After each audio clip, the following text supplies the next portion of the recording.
Hello, sir. Hello, how's it going? Baruch Hashem. Doing well. I see I leave a mess in the bed over here. We're both In the guest room. You're in the guest room? I just graduated from the nursery back to my office, so. Oh, I see. I had this dream of having like these conversations actually in front of my bookcase, but like I'm not like taking out a table there every day in the middle of the living room to like hold court. Yeah. So the guest room will do. It's actually a nice guest room, but we're getting like a bad view of it. But you'll have to forgive me. You'll have to trust me when I tell you that it's mechubad. Yeah. Torah. Have you been having a good week so far? Yeah, I've had a good week. Naftali's doing good. Baby's doing good. Naftali. Beautiful name. Yeah. Did you think of any nicknames yet? There's a lot. I mean, I guess until he responds, there's no really. Right. There's nothing is gonna catch too much. I feel like I don't know. But Nafi, Tuli. My nephew's Naftali, so it's Tuli or Narf or Narf or Naftul. Naftul, yeah. But they're cute names. Mm-hmm. You know, random names. Another nephew of mine is Vulun, and we all call him Zusha. Yeah, so it's different names. And my son's named Ozzy, but his name is Kwanzaa or Kuba. It's all different names. Okay. I'll bring it up. Yeah, FYE. Paragraph E. Mm-hmm. Maybe we'll finish it today. Probably not. Maybe next week, but today or next week. Okay.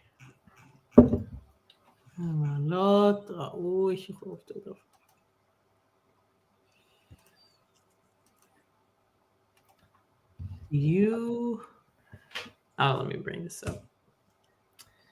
I remember that I ended with something about the Ashlag, talking about like his 4 stages, right?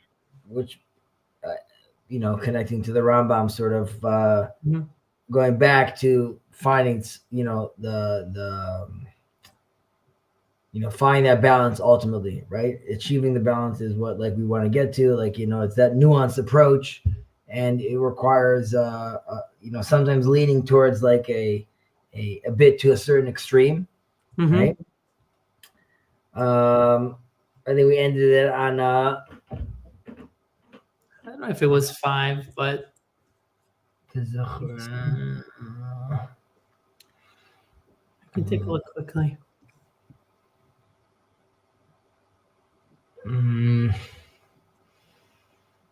Oh yeah, I think it might be 4. No, we did that. I think We did. Oh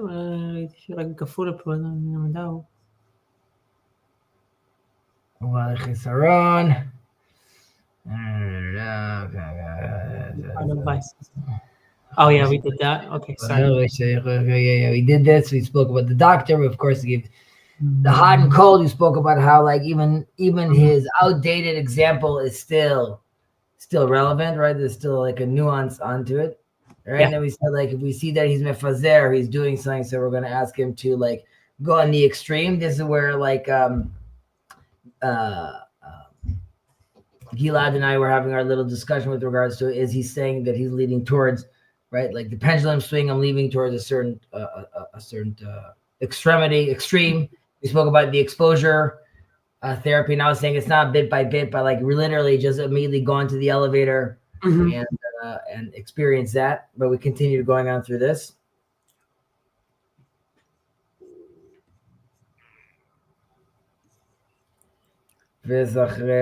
Yeah. Okay, exactly. And here we ended also saying that this is the balance that he needs to get to. And then I gave the example of the Ashlag about the balance between giver and receiver, God being the giver, us being the receiver, and the stages of adulthood, right? Like a baby only receives in order to receive, and it's fine for a baby, it's bad for an adult. And then the kid gets to giving in order to receive, right? I clean my room so I could get something from you. And then there's adolescence, which is just giving to give. Yeah. Spoke about that. Even, you even see that in suicide, unfortunately, sometimes. But and then we spoke about the person that's actually balanced that realized that he could receive in order to give, right? So I'm not saying I can't receive good things in my life. I can't say I can't be happy, but I realize that the good things that come to me, I absorb them, I enjoy them, and then I translate back into giving, right? Paying it forward, right? Paying it forward in theory means like you gave me a Maserati. That doesn't mean I now burn the Maserati or give it away. Rather means like I can enjoy the Maserati, and by doing so, paying it forward might be me giving you now like rides for the rest of the year for where you need to get to, but using that to give. And in that sense also, I mean, I don't know if we spent this last time, but the Ashlag really then sees like the other, almost the person you're giving to, almost as the creator, right? This is the person you want to give everything back to in a certain sense, right? And that has to do with seeing God's image in other people. And by doing that, this, the philosophy sort of all makes sense. If I see God in the other, then of course I want to give to him. Right. It kind of reminds me of in Pirkei Avot. First of all, it gives me a visual of like it's like a fountain, or that keeps right. You get something, and then it's supposed to flow through you and go to K'ma'ayan hamidgaber. K'ma'ayan hamidgaber. Nicely put. But also in Pirkei Avot, there's a sense of balance, and right, mashe shelcha sheli, mashe shelo shelo. Right. Or like there are these different levels that you can, the different levels, and having something, having balance in that, like everything else that Rambam says, is appropriate. המשכנו. Ready? Mm-hmm. ולזה העניין, לא היו החסידים מניחים תכונות נפשותיהם, תכונה ממוצעת בשווה, אך היו נוטים מעט לצד היתר או החסר, על דרך הסייג והשמירה. רצוני לומר על דרך משל, שהיו נוטים מן הזהירות, לצד היעדר הרגש, ההנאה מעט, ומן הגבורה לצד מסירות נפש וסכנות מעט. וטוב הלב לצד יתרון טוב הלב מעט, ומן הענווה לצד שפלות הרוח מעט. וכן בשאר העניינים. ועל זה העניין רמזו ואמרם לפנים משורת הדין. Let's stop there for a second.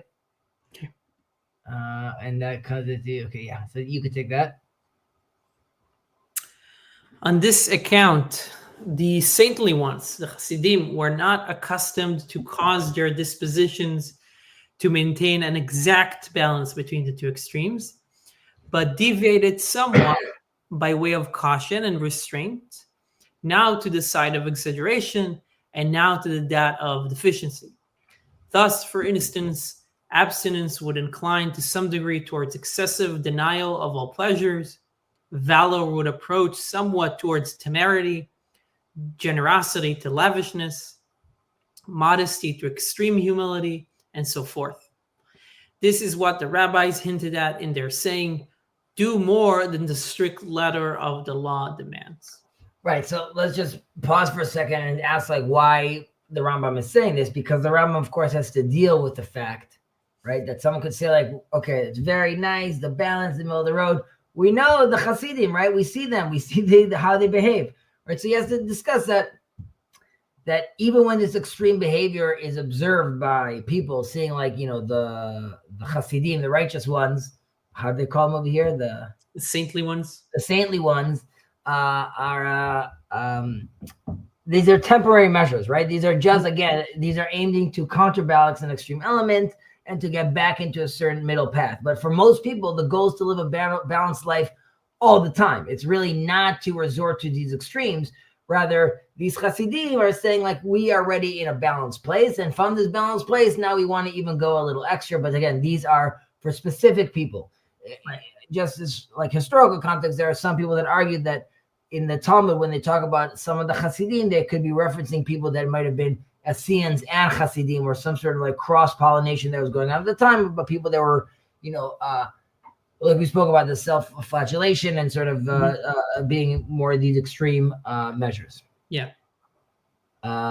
Okay, אבל מה שעשו אותם החסידים, yeah, right? בקצת הזמנים, וקצת המקומות, וקצת האנשים, הם גם כן מנוטות אחר הקצה האחד. בצום, וקום בלילות, והנחת אכילת בשר ושתיית יין, והרחקת אנשים, ולבוש הצמר והשיער, שכונת הררים, והתבודדות במדברות. לא עשו דבר מזה, אלא על דרך רפואות, כמו שהזכרנו. ולהפסד אנשי המדינה גם כן, כשיראו שהם נפסדים בחברתם וראו פעולותיהם, עד שיפחדו מהפסד מידותיהם בעבורם. ועל כן ברחו להם למדברות, אוקיי? למקום שאין שם אדם רע. כאמר ירמיהו הנביא, עליו השלום, מי יתנני במדבר מלון אורחים, ועזבה את עמי והלכה מאיתם. כולם מנאפים עצרת בוגדים, right? I want to be out of this. I'm done with this party. I think we just had this quote in Mesilat Yesharim too, or maybe I'm confused. Could be. Okay. Does it continue more, or this is where they stop it? This is where this paragraph stops, I think. Yeah. What's the next paragraph? Okay, whatever. It's all good. I mean, you know what? We could I can read that and then look. We can. Let's continue reading. Yeah. It's a very long paragraph. Well, we say כהונה מרצים ובוגדים. Where's the pasuk? Okay, continue. Sorry, go on. וכאשר ראו הכסילים שהחסידים עשו אלו הפעולות ולא ידעו כוונתם, חשבו שהן טובות וכוונו עליהם, וחשבם שהיו כמותם, ויענו את גופתם בכל מיני עינוי, ויחשבו שהם קנו לעצמם מעלה ומידה טובה, ושעשו טובה, ושבזה יתקרב האדם לשם, כאילו השם יתברך שונא הגוף ורוצה לעובדו, והם לא ידעו שאלו הפעולות הרע, ושבהן תיגע מפחיתות הנפש, ואין להמשילם אלא לאיש שאינו יודע במלאכת הרפואות, again back to the doctor, כשיראה בקיאים מהרופאים שישקו חולים, נוטים למות, סמים ונקראים בעברית שחם, חנטל ומחמודה ובלעז, קולקונינטה ואשקמוניה. We'll see what the English translation is. והצבר ובלעז, אולואי וכיוצא בהם. Aloe vera. I don't know if it's aloe vera, I'm just saying that. ופסקו מהם המזון ונרפא מחולים ונמלטו מן המוות הצלה גמורה. ואמר הסקלו, אחר שאלו הדברים מרפאים מן החולי, כל שכן שעמדו את הבריא על בריאתו, או יוסיפו כוח. והתחיל לקחת אותם תמיד לנהג בהתנהגות החולים, שהוא יחלה בלא ספק. כן הם חולי הנפשות, אלו בלא ספק בלקחם הרפואות הבריאות. Let's continue. Because he's really saying a lot of the same things over here. This is a big deal now. וזאת התורה התמימה, המשלמת אותנו כמו שהעיד עליה יודעיה. תורת השם תמימה משיבת נפש. עדות השם נאמנה מחימת פתי, which we sing all the time. ולא זכרה דבר מזה. באומנם כוונה להיות האדם טבעי הולך בדרך האמצעי. יאכל מה שיש לו לאכול בשווי, וישתה מה שיש לו לשתות בשווי, ויבעל מה שמותר לו לבעול בשווי. וישכון במדינות ביושר ובאמונה, שלא ישכון במדברות ובהרים, ולא שילבש הצמר והשיער, ולא שיענה גופו. והזהיר מזה, לפי מה שבא בקבלה נאמר בנזיר, וכיפר עליו מאשר חטא על הנפש. ואמרו רבותינו זיכרונם לברכה, וכי איזה נפש חטא זה, אלא שעל צער עצמו מן היין. Right? It's famous thing we spoke about in the past in the corner, ועל דברים קל וחומר. מה זה שצער עצמו מן היין צריך כפרה, וצער עצמו בכל דבר ודבר על חד כמה וכמה. Okay, last portion. ודברי נביאנו וחכמנו תורתנו ראינו, שהיו מוכנים על השווי ושמירת נפשם וגופם, על מה שתחייב התורה, וענה השם יתברך על ידי נביאו למי ששאל לצום יום אחד בעולם אם יתמיד או לא, והוא אמרם לזכריה הנביא, האבקה בחודש החמישי הנזק אשר עשיתי זה כמה שנים. וענה אותם כי צמתם וספוד בחמישי ובשביעי וזה 70 שנה. הצום צמתי אני, וכי תאכלו וכי תשתו, הלא אתם אוכלים, אתם שותים. ואחר כך ציווה אותם ביוש ובמעלה לבד, לא בצום. והם אמרו להם, כה אמר השם צבאות לאמור, משפט אמר שפטו, וחסד ורחמים עשו איש את אחיו, ואלמנה ויתום וגר ועני אל תעשוקו ורע תשים אחיו אל תחשבו בלבם. ואמר אחר כך, כה אמר השם צבאות, צום רביעי וצום חמישי וצום השביעי וצום העשירי, יהיה לבית יהודה לששון ולשמחה ולמועדים טובים. והאמת והשלום אהבהו, ודע שהאמת הן מעלות השכליות, מפני שהן אמיתיות, לא ישתנו. כמו שזכרנו בפרק השני, והשלום הן מעלות המידות, אשר בהן יהיה השלום בעולם. So there's a lot of it there, but it's going to boil down. There's a lot of repetitiveness over there, but let's take it away in English. Okay. A lot there.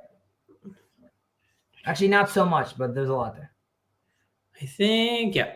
Well, no. No, and that portion as well, correct. I think we stopped here in the middle. Here. Okay.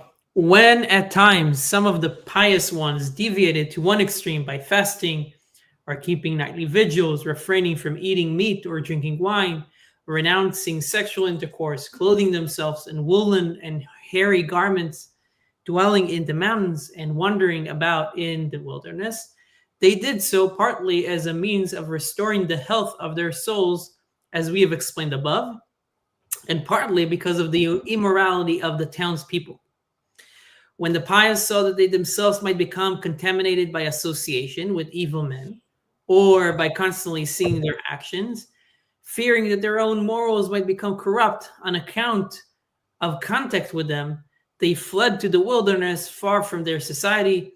As the prophet Jeremiah said, "Oh, that someone would grant me in the wilderness the dwelling of a wanderer, and I would quit my people and abandon them, for they are all adulterers, a troop of faithless evildoers." By the way, it just shows the contrast with Moses. Obviously, like clearly they're all wrong, but he says, like, I'm not looking, give me the same fate that they have. But we'll continue. Yeah. When the ignorant observed saintly men acting thus, not knowing their motives, they considered their deeds of themselves virtuous. I wanted to pause for a second and just stress the first portion we just read right now, because we spoke about it a little earlier, saying that, like, when you're observing these other people, they're doing it because they're trying to get this balance. And then again, he's stressing, like, yeah, I'm not even talking about like these extreme behaviors that you see, right? It's not that like, oh, like he prayed a little longer, right? The fasting, all this stuff, and it shows us the mindset where like they want to really remove themselves from all things that are evil. This is also true about Hanoch, Enoch, according to some of the interpretation that God took him because God says, like, the nation is so bad and he doesn't even know how to relate to them. Like, this is due to some of what he's lacking, right? He doesn't know how to relate, but nevertheless, God sees that this is just torture for someone like this. He doesn't know how to help them, and he is so much more pious than them. It's just a complete mismatch. And which another reason is almost why you could say that Moses doesn't come into the land, right? Which is God is doing him a favor, saying, listen, you hit the rock, and you're Moses, right? These people are gonna drive you up the wall, right? Yeah. Like if you come into the land and you have to start dealing with like all these intricacies of the halakha in the land, they're gonna drive you crazy. So trust me, like by removing you from them, I'm actually benefiting you from doing the work in the land, like outside of the desert, basically. Like when he's you're complaining about water, they're gonna complain about 101 different stuff once they get into the land. Yeah. Okay. Sorry, go ahead. And when the ignorant observed saintly men acting thus, not knowing their motives, they considered their deeds of themselves virtuous, and so blindly imitating their acts, thinking thereby to become like them, chastised their bodies with all kinds of affliction, imagining that they had acquired perfection and moral worth, and that by this means men would approach nearer to God, as if he had hated the human body and desired its destruction. It never dawned upon them, however, that these actions were bad and resulted in moral imperfection of the soul. Such men can only be compared to one who, ignorant of the art of healing, when he sees skillful physicians administering to those at the point of death, all kinds of medicines, aloe vera, aloe being one of them, and the like, and depriving them of food, in consequence of which they are completely cured and escape death, foolishly concludes that since these things cure sickness, they must be all the more efficacious in preserving the health or prolonging life. Right? Like, again, we're saying, like, I'll use a current example. Like, everyone has to do a cold plunge, right? You have to have the cold plunge, and then you see, like, Joe Rogan's talking about how it's amazing, right? Are you running and kicking a bag and jumping and wrestling? And they're like, yeah. So, like, you push your body to a certain extreme where the cold plunge might be relevant for you, right? Mm-hmm. But if you're every day taking the cold plunge, but you're just a math teacher and, like, you have a normal day, like, dude, you're gonna freeze yourself to death. Like, your body's not gonna handle that, and that's not the way you're looking at it. You're like, you can't just cut and paste these things in any scenario. Right, it needs to be relevant. Don't take Advil when you feel healthy. Of life. It's not like giving you, like, oh, if I take Advil, it's like I took like 3 coffees. It's like an extra boost. Yeah. There is a medicine called Airborne, though, that a teacher made that you take on, like, 2 days before you get on a plane, and afterward, it, like, you know, it's like packed with zinc and other stuff, and, like, it gives you, like, an extra level of protection for your immune system, because the idea is, like, on the flight you're fully exposed. But generally speaking, I think the Rambam is touching on a very good point over here. Yeah. So if a person should take those things constantly and treat himself as a sick person, then he would really become ill. Likewise, those who are spiritually well but have recourse to remedies will undoubtedly become morally ill. Interesting. So it's, I mean, he's in a way, he's kind of also for the saintly ones as well. There's a danger. It sounds like what he's saying is that even for them, there might be a danger in, like, overdoing it. Obviously, for the people that mistake their deeds as moral, but for the saintly ones as well. I mean, I can we glossed over here. We're going to get to it about the Nazir, the Nazarite, but we see over there, like, he clearly is a pious man, but even there's an issue there. Right. Yeah. I mean, and there's stories in the Talmud, like, for example, I don't know the name. You might have it, of a sage that was so giving and to everybody else that his family couldn't eat. Yep. And he was chastised. Wasn't something that, okay. Let's continue. The perfect law which leads us to perfection, as one who knew it will testify, or as one who knew it well testifies by the words, the law of the Lord is perfect, restoring the soul.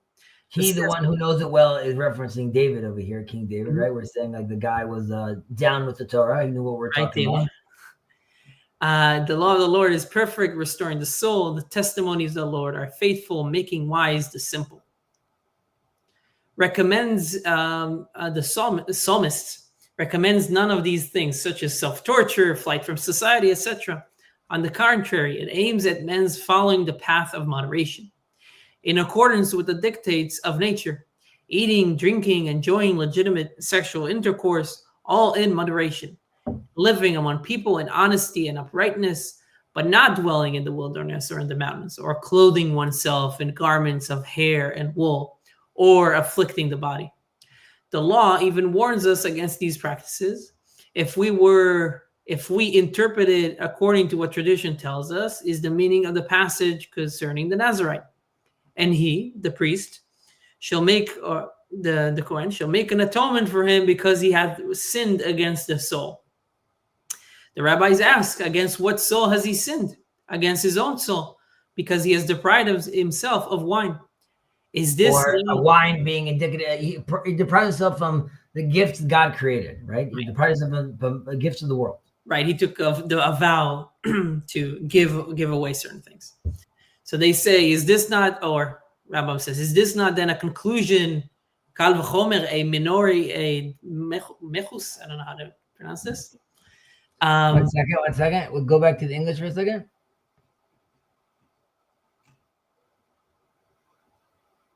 It's like a kal v'chomer. How do they say it's kal v'chomer, yeah. Like even more so, if one who deprives himself merely of wine must bring an atonement, how much more so incumbent is it upon one who denies himself of every enjoyment, right? Right. So by the words of our prophets and of the sages of our law, we see that they were bent upon moderation and the care of their souls and bodies in accordance with what the law prescribes and with the answer which God gave through his prophet to those who asked whether the fast day once a year should continue or not. They asked Zechariah, shall I weep in the 5th month with abstinence, as I have done already these many years? His answer was, when you fasted and mourned in the 5th and in the 7th month. Already these 70 years, did you in any wise fast for me? You for me. And if you do eat and if you do drink, are you not yourselves those that eat and yourselves those that drink? After that, end quote, after that he enjoined upon them justice and virtue alone and not fasting. When he said to them, thus had said the Lord of hosts, execute justice and show kindness and mercy every man to his brother. He said further, thus had said the Lord of hosts, the fast day of the 4th and the fast day of the 5th and the fast of the 7th and the fast of the 10th month shall become to the house of Judah gladness, joy, and merry festivals. Only love the truth and peace, your truth and peace. Know that by truth, the intellectual virtues are meant, for they are immutably true, as we have explained in chapter 2, and that by peace, the moral virtue are designated, for upon them depends the peace of the world. So, first of all, thank you for reading that. That was a lot, but as we saw, there was a lot of repetitiveness over there, what we said in the earlier portion.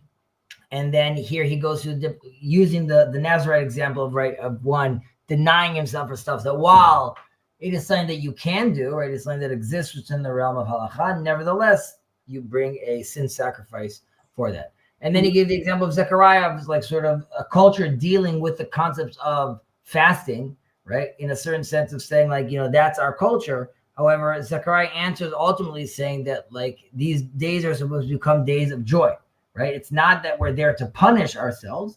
Rather, these are days that A, won't last forever, right? And B, they're there to build us spiritually, right? It's not there to bring us down. And he ends in a Maimonides fashion about talking about that truth is really, again, it's sort of the intellectual wisdom, right? Which is the knowledge of God. Because at the end, Rambam says like, after I gave all these explanations of why this is problematic, because of the balance and because of health and because psychologically and because spiritually, also this whole body situation is gobbledygook, right? Because ultimately it's all about thinking in his Aristotelian mind, it's all about, right, the intellect. Mm-hmm. And that's why like any focus really on the body is already a problem. You're saying from the Rambam's position?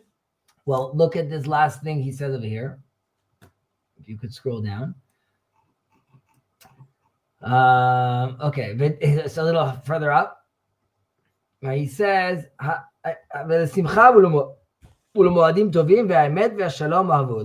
ultimately what you need to do is all these days are really to be our joyous days, and you should love truth and peace. Right? Really the truth that you're supposed to love, this thing you're actually looking after is the intellect. It's not changing. Like we spoke about earlier, that's what his focus is on. Right? It's like find this peace in the proper in your proper behavior, and using that to manifest proper intellect also will lead obviously to world peace once everyone understands what they're supposed to be doing. Right. RJ Shalom, you're welcome to join us. If we say shalom and is the malot midot, right? What did it say here? Peace, the moral virtues are designated. I mean, can that only come through behavior, right? Like the moral virtues, can they only be embodied through behavior? Is that, do you understand what I'm asking? Moral virtues can be embodied through behavior, and must be. They must be embodied through behavior because you're playing in this world. However, the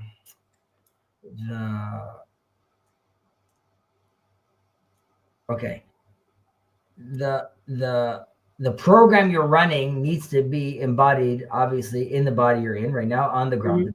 This is the simulation we're playing.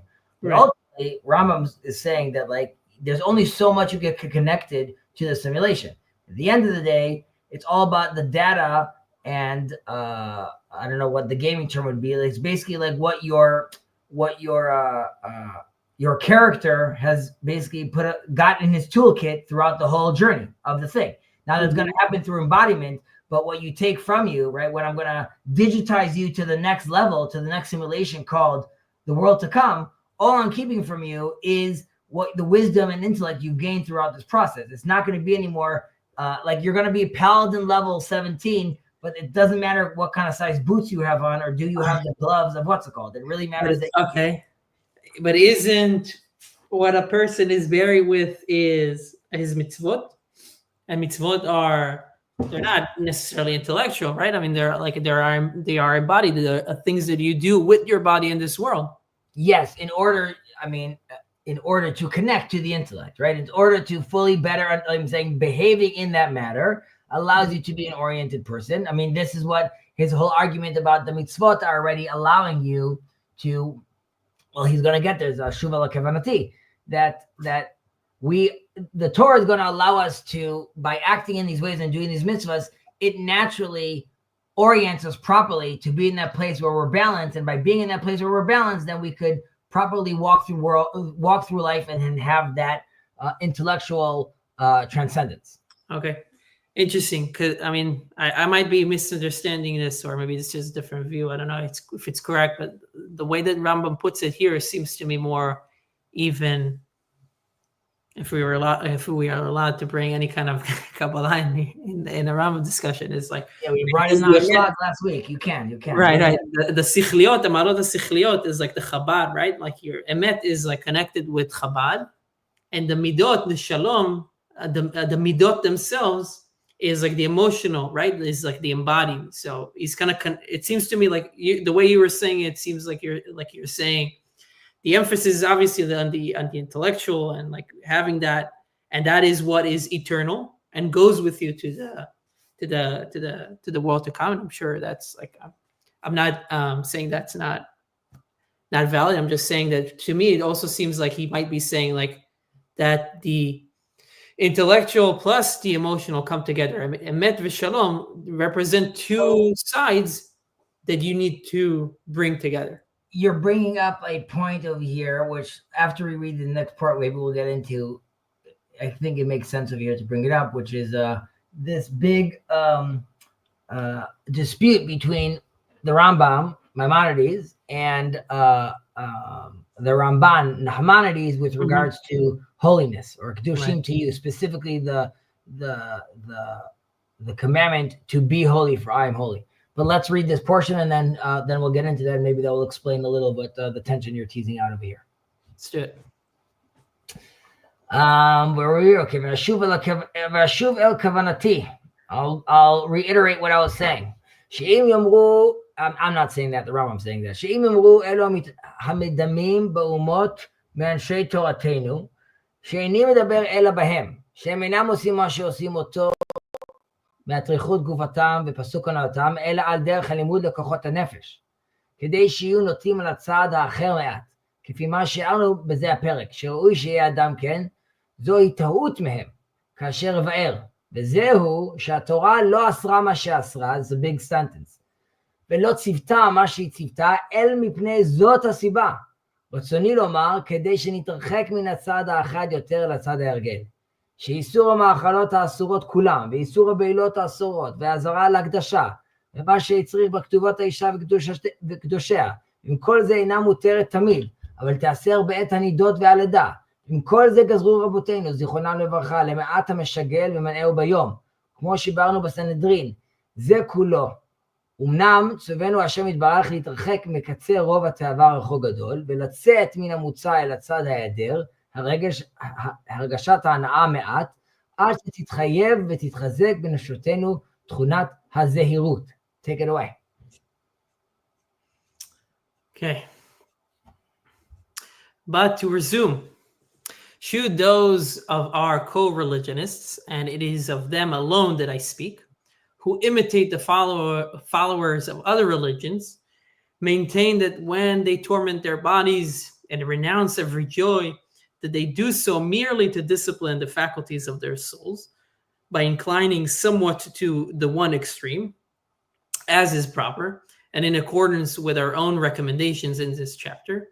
Our answer is that they are in error. And I shall let's just, sorry for a second, let's just tease out the question, which is, one second, Rambam. You said that some people, at the end of the day, need to lean a little, right, to one extremity to create this balance. So why can't we just say that when I go fasting for 30 days and I'm self-flagellating myself, that should be classified as me leaning to a certain extremity, right? And we just said that in some cases that's allowed. So why is it not a big deal? Now he compares this saying they're doing so influenced by other religions also, and then he says like this is not the case. It's still there in error. Why? Right. As I shall now demonstrate. The law did not lay down its prohibitions or enjoin its commandments except for just this purpose, namely that by its disciplinary effects we may persistently maintain the proper distance from either extreme. For the restrictions regarding all the forbidden foods, the prohibition of illicit intercourse, the forewarning against prostitution, the duty of performing the legal marriage rites, which nevertheless does not permit intercourse at all times, as for instance during the period of menstruation and after childbirth, besides its being otherwise restricted by our sages, and entirely interdicted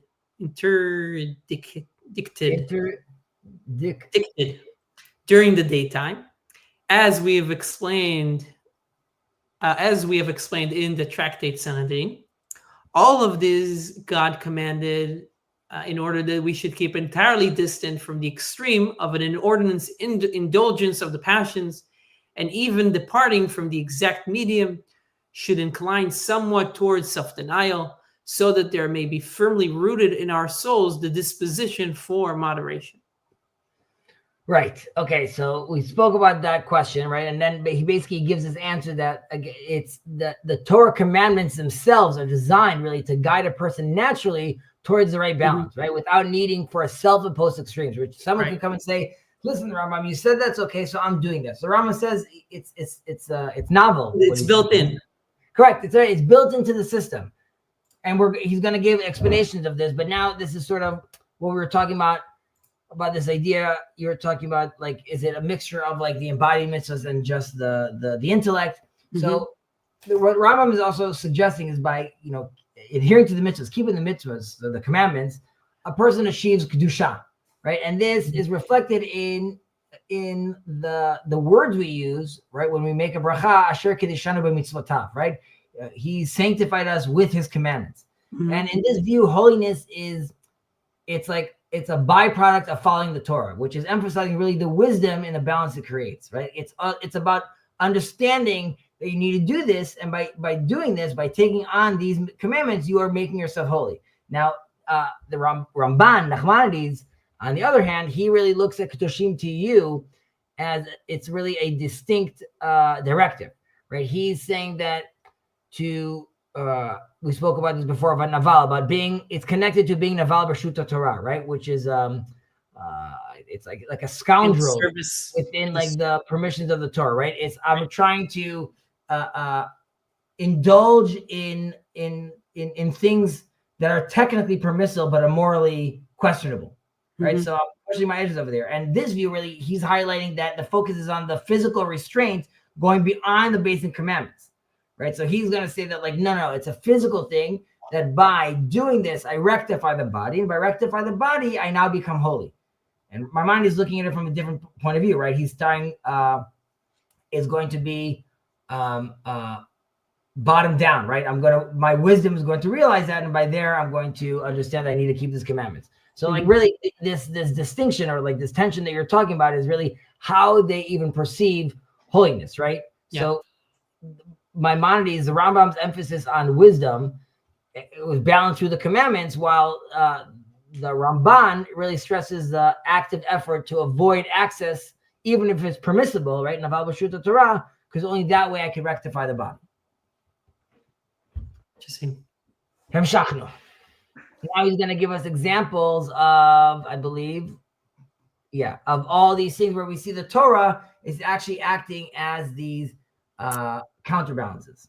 Right. I mean, he already gave us the sexual prohibitions, that even within a permitted structure, you still have prohibitions that keep your passions in check, right? Correct. And now he's going to give us another one. That reminds me. So maybe we'll get it later. I'm thinking about this idea about a wedding, but it has to come back to me. I just want to look back at some comments over here. I see Young God's here. What's up, Young God? What's up, Tayo? What's up, RJ? And yes, extremes and balances. No wonder it could be perplexing. Bada boom, smash the guy to the perplex. Very funny. Okay, take it away. I think the Hebrew is you, right? I'm the Hebrew. וכן כל מה שבתורה, כנתינת המעשרות, והלקט, והשכחה, והפאה, והפרת, והעללות, ודין השמיטה והיובל, דין המיטה ויובל, והצדקה די מחסורו. אוקיי? זה כולו קרוב מיתרון טוב לבב, עד שנתרחק מקצה הנבלה, ורחוק רחוק גדול מתקרב לקצה יתרון טוב לבב, עד שיתחזק לנו לב טוב. ובזאת הבחינה בחן רוב המצוות, תמצא כולם שהן מלמדות ומרגילות כוחות הנפש, כמו שאסרה הנקימה והנטירה וגאולת אדם באומרו, לא תקום ולא תיטור, עזוב תעזוב עמו, הקם תקים עמו, עד שיחלש כוח הכעס והרוגז. וכן השב תשיבם, עד שתסור תכונת החילוט. וכן מפני שיבה תקום וידעת בזקן, כבד את אביך ואת אמך. לא תסור מן דבר אשר יגידו לך ימין ושמאל, עד שתסור תכונות הזאת, I just continued the verse, sorry, עד שתסור תכונות הזאת ותגיע תכונות הבושת. ואחר כך הרחיק מן הקצה האחרון. רצוני לומר רוב הבושת, ואמר הוכח תכריך תמיתך, לא תגור מפני איש, עד שיסור רוב הבושת גם כן וישר בדרך האמצעי. We spoke about this last time we were talking about בושת. וכשיבוא האיש לסקר בלא ספק וישתדל להוסיף על אלו דברים, כמו שיוסר המאכל והמשתה, מוסף על מה שנאסר מן המאכלים, או יוסר הזיווג יותר על מה שנאסר הבעילות, וייתן כל ממונו לעניים, like you just gave an example, או להקדש, מוסף על מה שבתורה על הקדשות ועל הצדקות, ועל הערכים, יהיה עושה מעשה הרעים והוא לא ידע, ויגיע אל הקצה האחר ויצא מן המוצא לגמרי. ולחכמים בזה העניין דבר, לא שמעתי כלל יותר נפלא ממנו, והוא בגמרא, לבני מערבה בפרק ה-90 בנדרים, דבר בגנות המקבלים על עצמם שבועות בנדרים עד שישארו כאין אסורים. אמרו שם בזה הלשון, אמר רב אידי בשם רבי יצחק, לא דין במה שאסרה התורה, אלא שאתה אוסר עליך דברים אחרים. וזה העניין שזכינו בשווה בלא תוספת חיסרון. Take it away.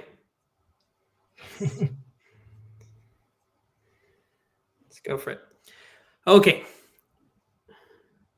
Likewise, all that is contained in the law concerning the giving of tithes, the gleaning of the harvest, tithing, right?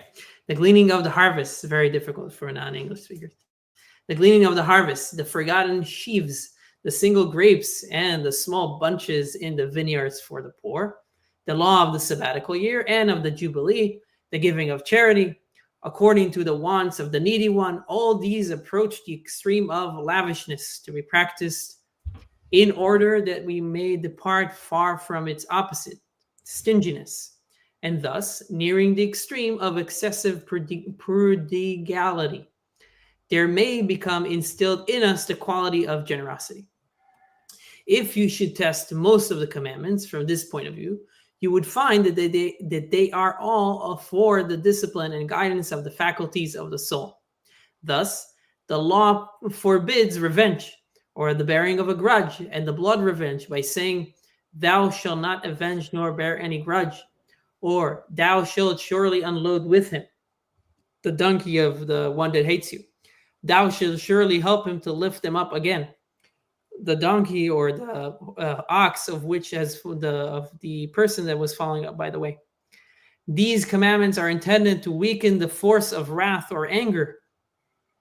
Likewise, the command, "Thou shalt surely bring them back," your brother's ox or a lamb which has gone astray, is meant to remove the disposition of avarice. Similarly, "Before the hoary head shalt thou rise up, and honor the face of the old man," or "Honor thy father and honor thy father and thy mother," etc. "Thou shalt not depart from the sentence which they may tell thee," etc. All of these are intended to do away with boldness and to produce modesty.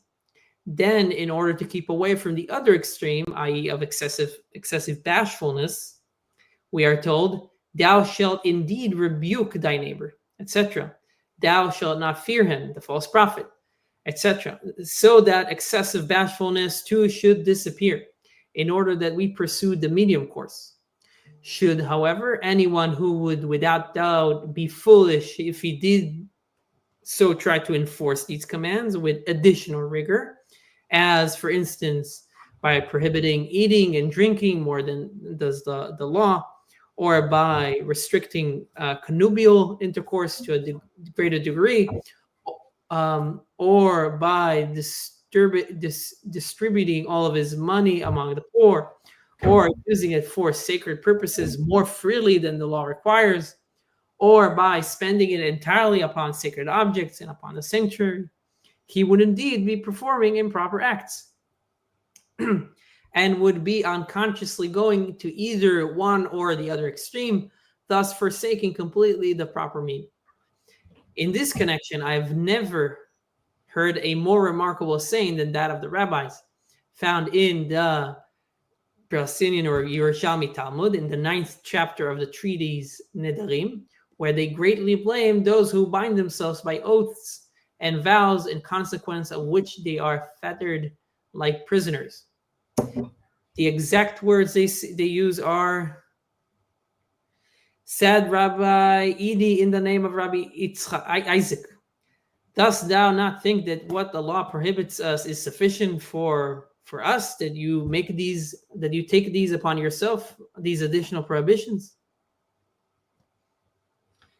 You could argue that about fences, right? We obviously have fences in the Torah, right, and be like, but obviously there too, the magic word is balance, right? Right. Don't add and don't detract. Right. So the Rambam goes through a whole list of different things over here. Well, let's touch upon some of them. First of all, he starts with the Trumot Ma'asrot, right? The offerings and the tithing. So just to put things in context, I'm Joe and I have a field, right? Now I have to, I need to give a portion to Bikurim, right? So that's a very big portion that I need to bring. And then I also have Maaser Rishon, Maaser Sheni, Maaser Ani, right? I need to be giving all these other portions. And then I have to also leave the corners of the field. And then there's also Shichacha, right? There's Leket, there's the things I need to leave behind and I don't pick it up as I walk around. And then now there's a tremendous amount of my crops right here that you're already biting into. Then there's the Shemitah year, right? Which is my whole field is basically open for everyone. Then there's the Jubilee year, which I mean for 2 more years it's open for everyone. Right. So this really is emphasizing this cycle of self-restraint, really, which is like again breaking this tendency towards nevela, right, or chisaron, or being too frugal or not giving, right? So it's built really much into the system. Same thing with lo tikom and lo titor, right? The not to be bear a grudge or be vengeful. The Torah is really trying to, and the Rambam is interpreting the Torah, and rightfully so, as really curbing this natural instinct towards like anger, right? Or resentment towards other people, and really telling them as much as possible, trying to reconciliation, understanding one another, and trying to guard again towards a balanced life.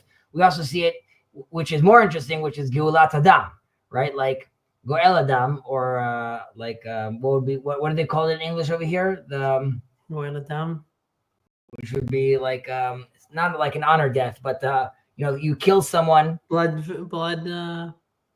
What do they call it in English? In this translation here? Revenge, blood revenge. A blood revenge. Okay, so this is just putting us like in ancient times. Obviously, people want revenge for various different situations, and the Torah comes and says, "I'm going to restrict it only to murder." Right? Mm-hmm. In that case, and even once it does that, it's really doing everything it can to sort of tightly controlled, right? This is where it needs to go, and you can only do it this, and this is the time. So even that almost is not going to happen. And then you have to bring in the base din, of course, like we spoke about many times, that even to actually on the ground manifest these commandments is make it very, very difficult to actually do, right? We're trying to avoid as much as possible. But again, it's being said in a sort of context. Why is the Torah even offering this? Because we're still talking to a society around that we can't wholesale them, suddenly tell them none of this makes sense anymore. But ultimately, this does allow, creating a system like this does allow you to, reserve revenge for specific circumstances, and allows us to emphasize the importance of justice over like unchecked vengeance at the end of the day by doing a system like this. And obviously, we are supposed to progress all the time about that. And I mean,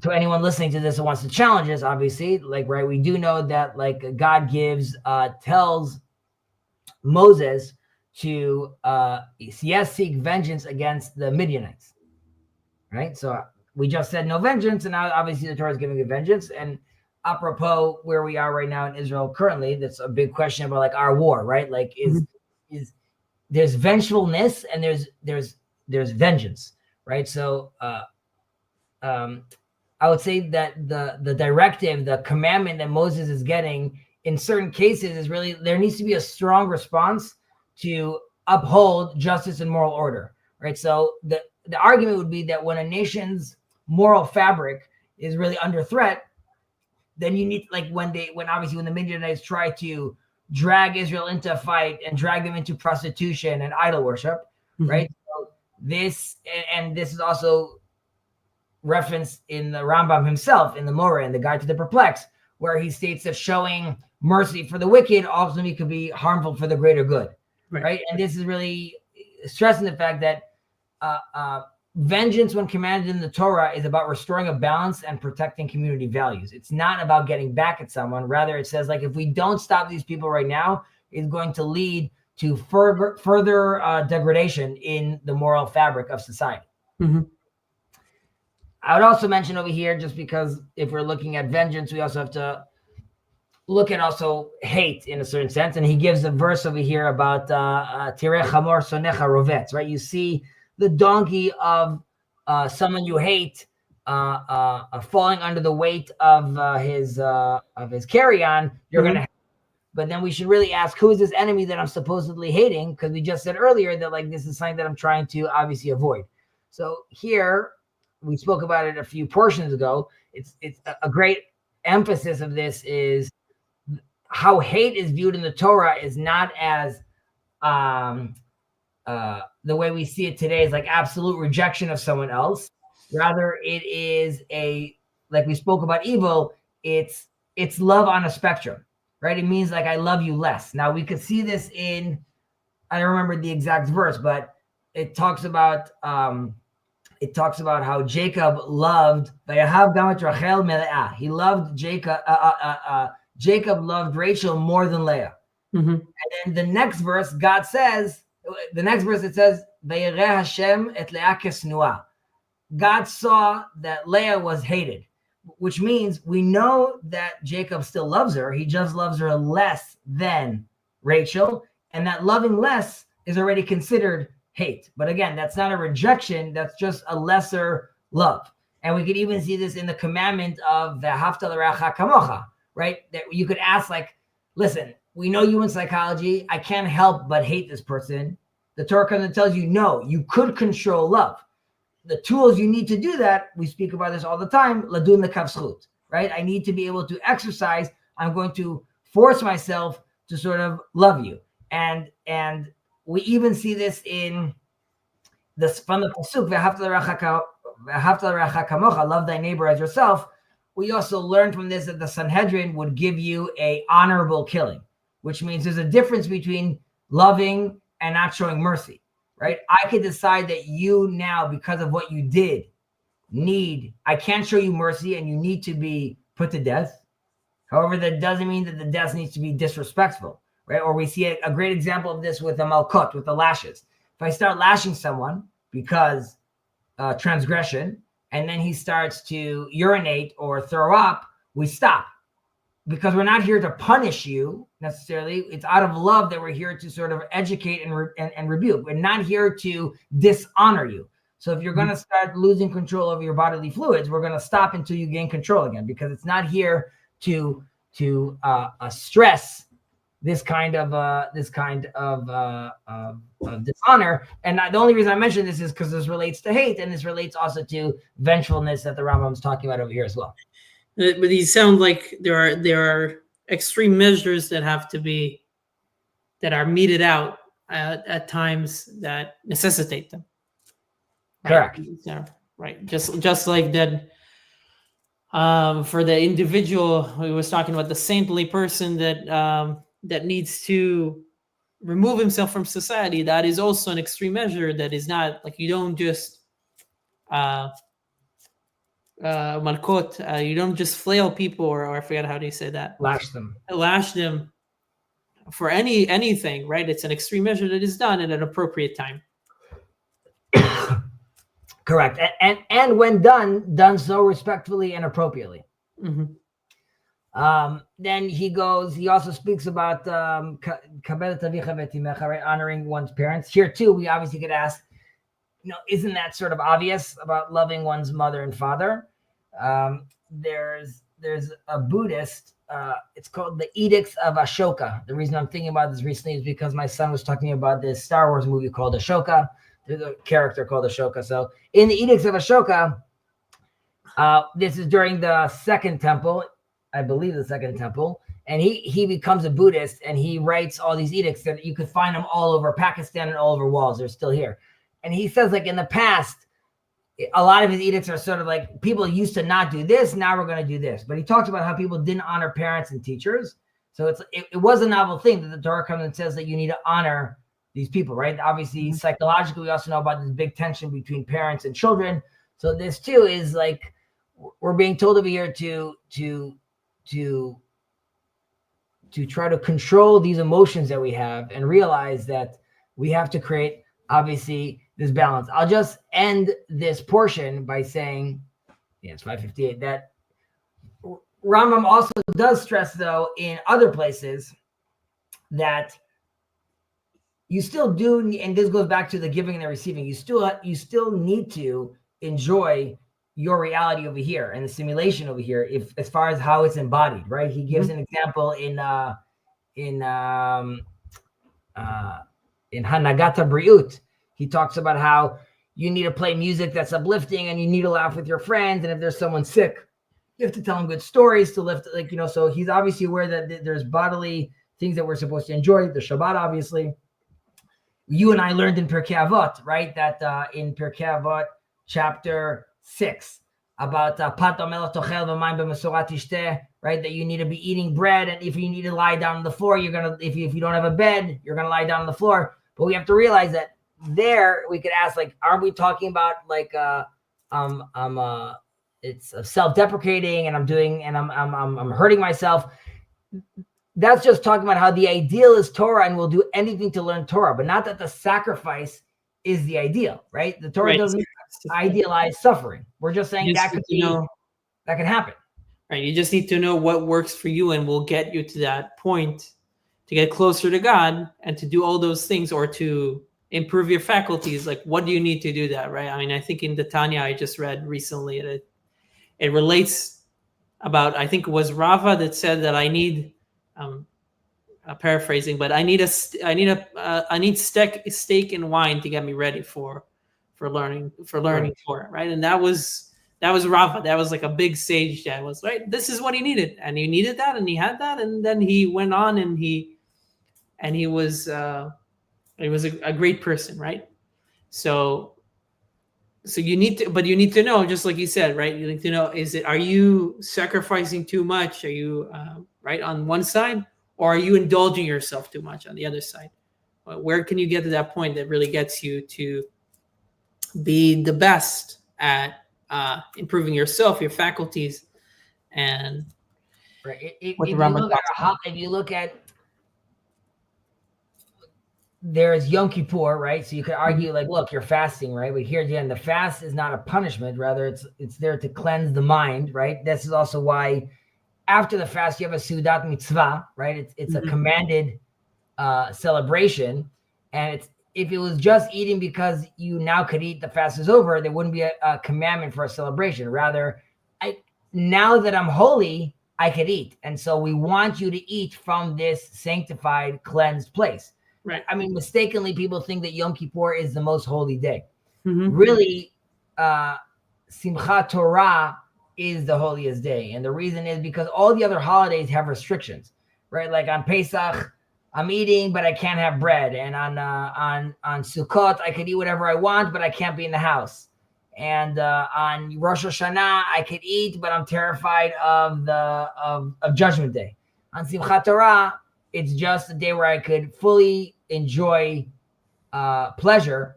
And you also sort of need a day like that, because if you didn't have a day like that, if you didn't have like the hall pass day, so to speak, life would be hell. Rav Yehuda Leon Ashkenazi would say that there's nothing more special than the wedding day, specifically standing under the canopy, under the chuppah. Because at that moment, both the evil inclination and the good inclination want the same thing. And that's a moment that is very, very, very rare, where like both of them just want to be with this woman. And it's both are oriented towards the same direction. So it's pure joy that can be experienced through all of your facilities and all of your inclinations. On that romantic point, we'll end. Next week we'll finish. Next week we'll finish Vav. Sorry, we'll finish Dalet. We'll finish 4, and we'll move on to the 5th parak, the 5th out of 8. Nice. Ben, thank you so much. Thank you. Appreciate it.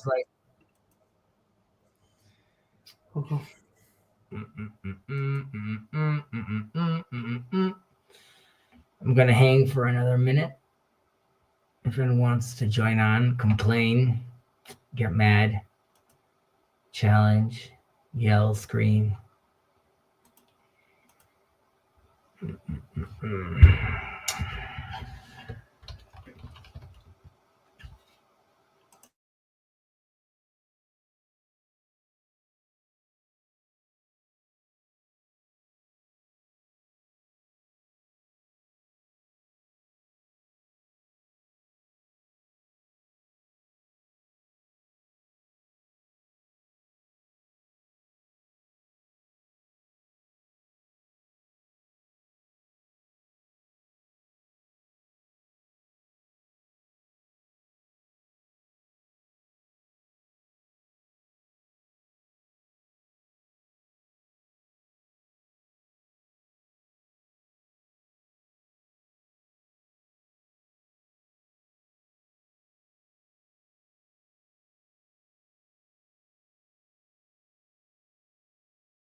All right, one more minute, and then I'm out unless anyone joins. And again, zero pressure to join. I'm just have a little more time, and I'm always down to schmooze.